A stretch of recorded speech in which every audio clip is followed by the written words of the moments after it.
بسم اللہ الرحمن الرحیم۔ السلام علیکم۔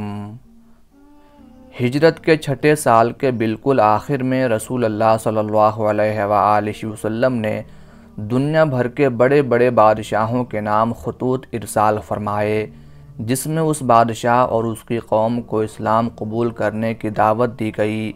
اس میں کہا گیا کہ اسلام لے آؤ، سلامتی میں رہو گے اور دوہرے اجر کے مستحق قرار دیے جاؤ گے، ورنہ دوسری صورت میں تمہاری قوم کے اسلام قبول نہ کرنے کا گناہ تمہارے اوپر بھی ہوگا۔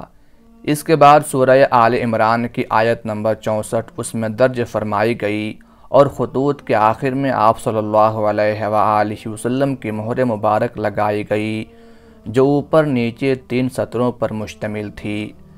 سب سے اوپر والی سطر میں لفظ اللہ، دوسری میں رسول اور تیسری سطر میں محمد لکھا ہوا تھا۔ یہ خط جامعیت و اختصار کے حسین امتزاج کا عظیم شاہکار ہے۔ تمام بادشاہوں کو بھیجے جانے والے خط کا مضمون تقریباً ایک ہی ہے۔ آپ صلی اللہ علیہ وآلہ وسلم نے 7 ہجری کے ابتدائی دنوں میں ایک خط شاہ مصر و اسکندریہ کو لکھا، جس کا نام جریج بن متی قبطی تھا اور اس کا لقب مقوقس تھا۔ حضرت حاطب بن ابی بلتہ رضی اللہ تعالی عنہ کو ان کے پاس بھیجا گیا۔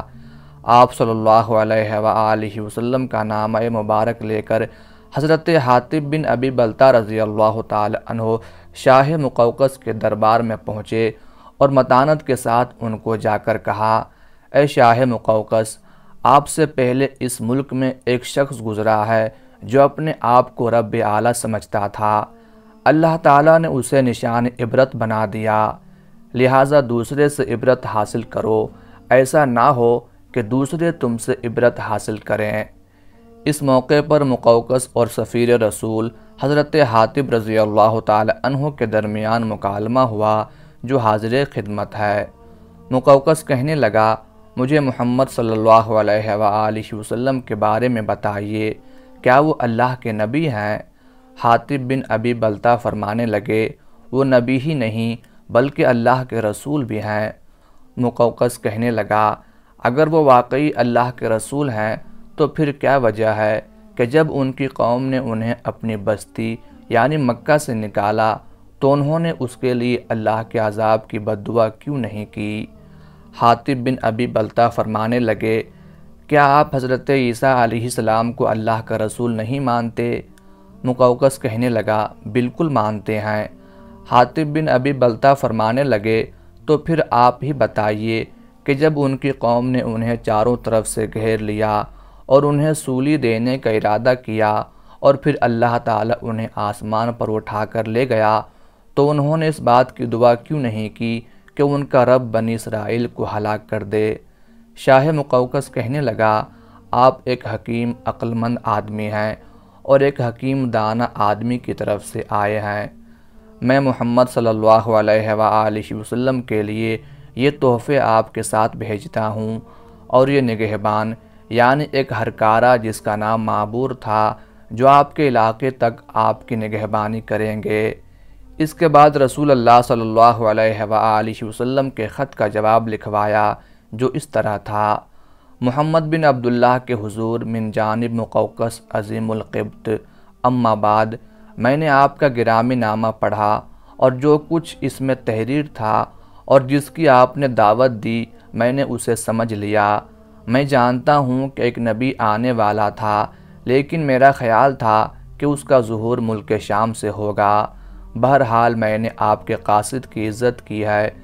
میں آپ کی طرف 2 کنیزیں ماریہ اور سیرین کو بھیجتا ہوں، جو کہ قبط میں عظیم المرتبت ہیں، اور کچھ لباس و تحائف بھی پیش خدمت کرتا ہوں، اور خچر بھی آپ کی سواری کے لیے روانہ کر رہا ہوں۔ آپ پر سلامتی ہو۔ خط کے ہمراہ چند تحائف بھی آپ صلی اللہ علیہ وآلہ وسلم کی خدمت میں بھیجے گئے، جن میں 2 کنیزیں حضرت ماریہ قبطیہ اور ان کی بہن حضرت سیرین رضی اللہ عنہما بھی تھیں۔ اس کے علاوہ ایک اونٹ، ایک سفید رنگ کا خچر، ایک نیزہ، قیمتی لباس، قیمتی خلعت اور 1000 مثقال سونا شامل تھا۔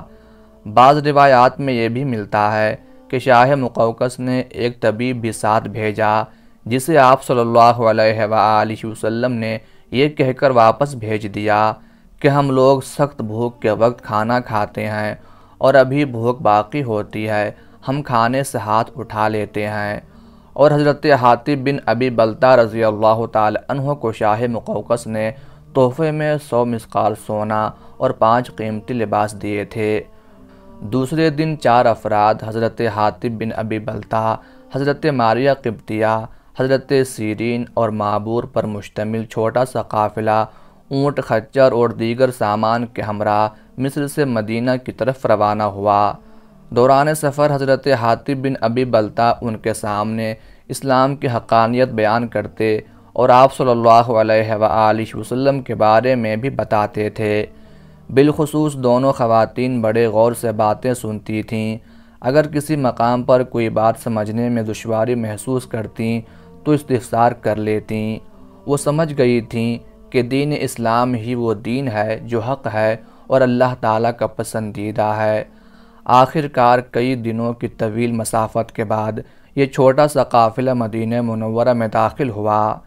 حضرت حاطب بن ابی بلتہ رضی اللہ تعالی عنہ حضرت ماریہ اور حضرت سیرین رضی اللہ عنہما کو لے کر سیدھے حضرت ام سلیم بنت ملحان رضی اللہ تعالی عنہ کے گھر تشریف لے گئے اور اس کے بعد رسول اللہ صلی اللہ علیہ وآلہ وسلم کے دربار میں حاضر ہو کر سلام عرض کیا اور شاہ مقوقس کا خط نکال کر پیش خدمت کیا۔ حضرت ماریہ قبطیہ رضی اللہ تعالی عنہ کو حضرت عائشہ رضی اللہ تعالی عنہ کے پڑوس میں حضرت حارثہ بن نعمان رضی اللہ تعالی عنہ کے مکان میں ٹھہرایا گیا۔ اگرچہ آپ کنیز تھیں لیکن اس کے باوجود آپ رضی اللہ تعالی عنہ کو دیگر ازواج مطہرات رضی اللہ عنہن کی طرح پردہ میں رہنے کا حکم دیا گیا۔ حضور صلی اللہ علیہ وآلہ وسلم نے دونوں بہنوں کو ایک ساتھ اپنی غلامی میں جمع کرنا پسند نہ فرمایا اور ان دونوں میں سے کسی ایک کے انتخاب کے لیے بارگاہ الہی میں دعا کی، اے اللہ اپنے نبی کے لیے ایک کو منتخب فرما۔ چنانچہ حضرت ماریہ قبطیہ رضی اللہ تعالی عنہ کو اللہ پاک نے اپنے حبیب کے لیے یوں منتخب فرمایا کہ جب آپ صلی اللہ علیہ وآلہ وسلم نے دونوں کنیزوں پر اسلام پیش فرمایا تو حضرت ماریہ قبطیہ رضی اللہ تعالی عنہ نے فوراً اسلام قبول کر لیا، جبکہ آپ کی بہن حضرت سیرین رضی اللہ تعالی عنہ نے کچھ دیر بعد اسلام قبول کیا۔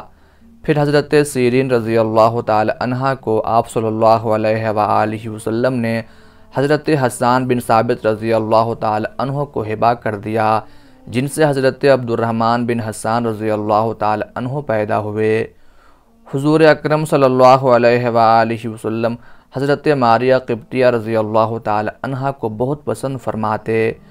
آپ رضی اللہ تعالی عنہ پر کرم نوازی فرماتے ہوئے علیحدہ مکان عطا فرمایا۔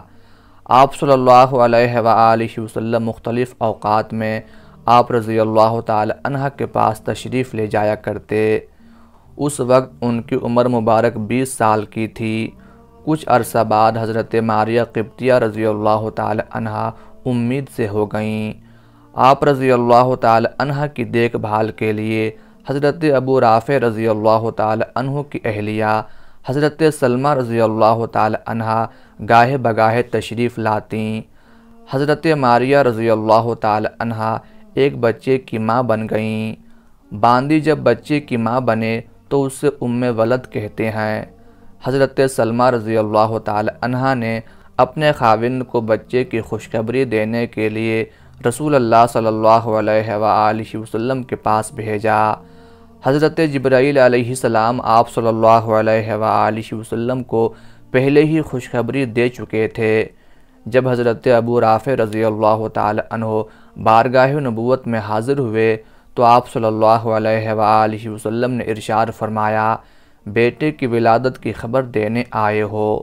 جی ہاں یا رسول اللہ صلی اللہ علیہ وآلہ وسلم، اللہ تعالیٰ نے آپ کو چاند سا بیٹا عطا فرمایا ہے۔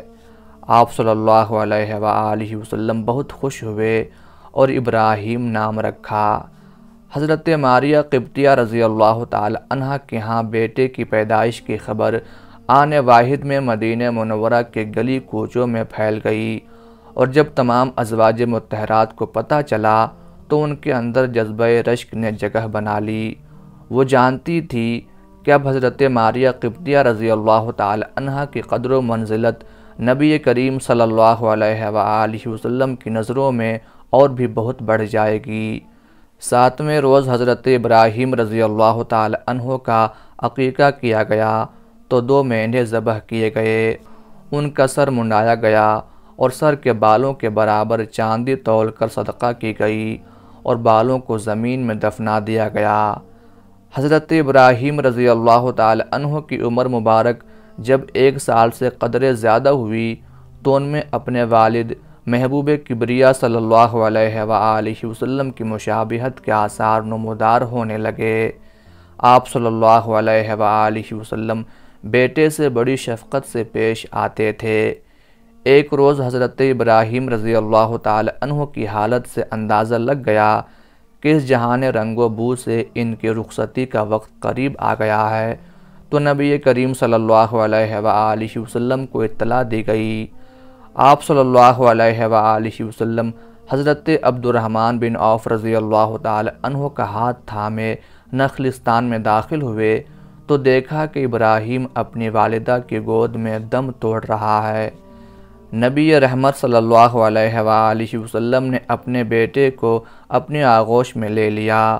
غم کے آثار آپ صلی اللہ علیہ وآلہ وسلم کے چہرے اقدس سے نمایاں تھے۔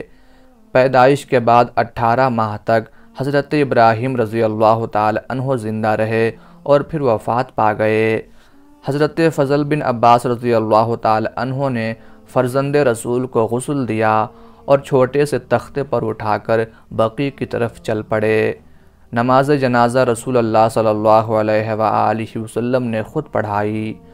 آپ صلی اللہ علیہ وآلہ وسلم سے پوچھا گیا کہ ان کو کہاں دفن کریں؟ آپ صلی اللہ علیہ وآلہ وسلم نے ارشاد فرمایا، عثمان بن مظعون رضی اللہ تعالی عنہ کے پاس۔ چنانچہ حضرت ابراہیم رضی اللہ تعالی عنہ کی قبر مبارک وہاں کھودی گئی تو اس میں حضرت اسامہ بن زید رضی اللہ تعالی عنہ اترے اور حضرت ابراہیم رضی اللہ تعالی عنہ کو آسودہ خاک فرمایا۔ سن 16 ہجری محرم الحرام میں حضرت ماریہ قبطیہ رضی اللہ تعالی عنہ نے وفات پائی۔ حضرت عمر فاروق رضی اللہ تعالی عنہ نے نماز جنازہ پڑھائی اور آپ رضی اللہ تعالی عنہ کو جنت البقیع میں دفن کیا گیا۔